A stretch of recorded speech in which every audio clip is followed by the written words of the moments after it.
What you manifest in your mind, you can bring to reality. The Little Hours, a movie that's on Netflix, directed by Jeff Baena, maybe? I don't know. He directed The Life of After Beth, a movie that I reviewed last week, and kind of dove into a couple of his movies this week.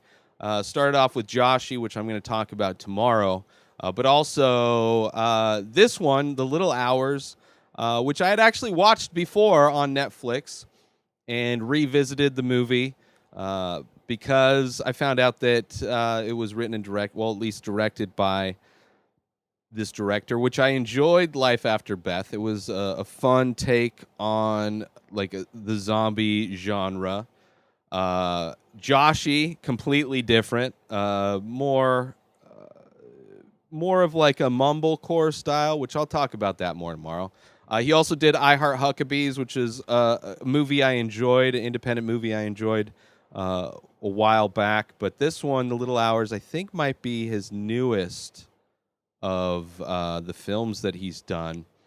And it's takes place in the Middle Ages and with a convent of nuns who are all like very sexually repressed. It's very like it's a comedy, kind of like almost not as ridiculous as like a Robin Hood Men in Tights kind of comedic take on that time period. It's almost like if you were to combine Robin Hood Men in Tights and Scorsese's what is that one? The one with Jesus Christ, where everybody's like talking in like modern day, well, at least at the time of the filming, modern day kind of slang. What is that movie called? I haven't even seen that movie all the way through, but I know that that's one of the aspects of that movie. Something about it's like right on the tip of my brain. But if you were to take both of those movies and combine them, it's almost this film. And it's interesting. It's interesting. It has a lot of the same cast as the previous or his other films. John C. Reilly is in a lot of the movies that he does. Molly Shannon. Fred Armisen is in this one, of course. Paul Reiser is a featured player in a lot of his movies. Aubrey Plaza, of course. Kate McCucci, who's hilarious from Garfunkel and Oates. Dave Franco, Allison Brie.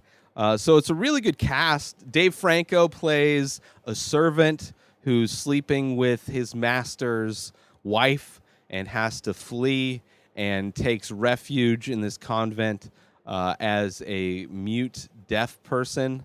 I think maybe deaf mute, but he's not. He's just pretending to be so he doesn't accidentally give away his story that he's trying to hide from. But while he's there, the nuns, who are very sexually repressed, so there's, just a lot of craziness that goes on in that whole situation where they like kind of dip into like cultness.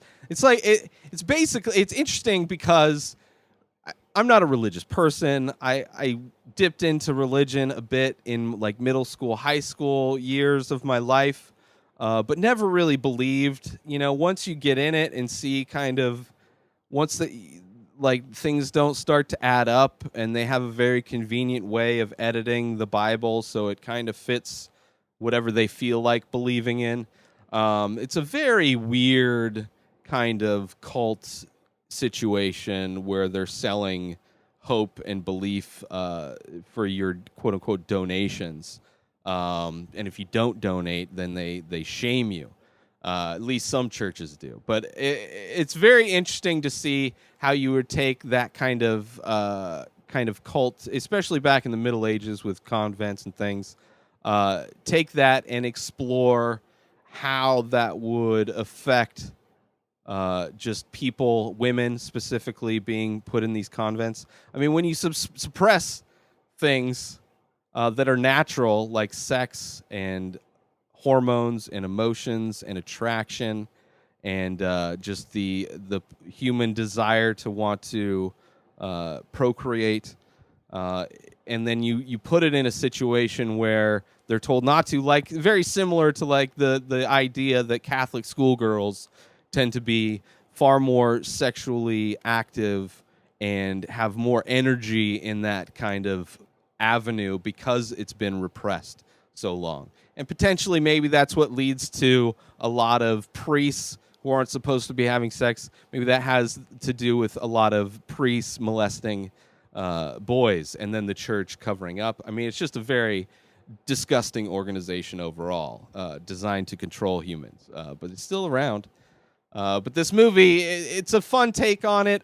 As far as the movies that I've seen recently of Jeff, I think this might be my least favorite. I don't know if it's just it's exploring too many kind of fun ideas, or maybe I wasn't paying attention enough. I mean, watching movies at home, it's very easy for me to just kind of get distracted.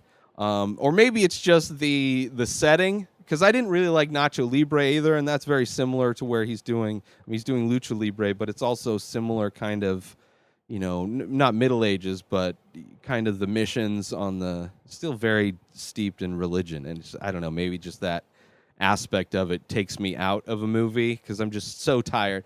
It's like so tiring to live in a country that's obsessed with Christianity, because then you see it.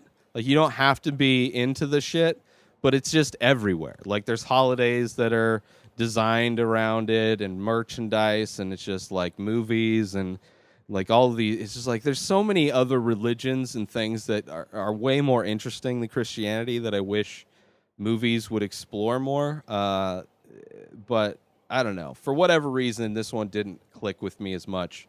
But it is fun. It's not a bad movie. It's definitely a fun movie, but just something about it didn't click as much as, like, I didn't like it as much as Life After Beth or Joshi, or I haven't watched I Heart Huckabees in forever, but like, I just didn't come away from this one. I had forgot that I even watched the movie. I mean, there are fun scenes, don't get me wrong. There are definitely fun scenes. Kate Micucci going kind of insane is pretty amazing. It is kind of a good movie. Maybe I should give it a third chance. I don't know. But there are good moments. I just think as a whole, maybe it just didn't mesh for me as well.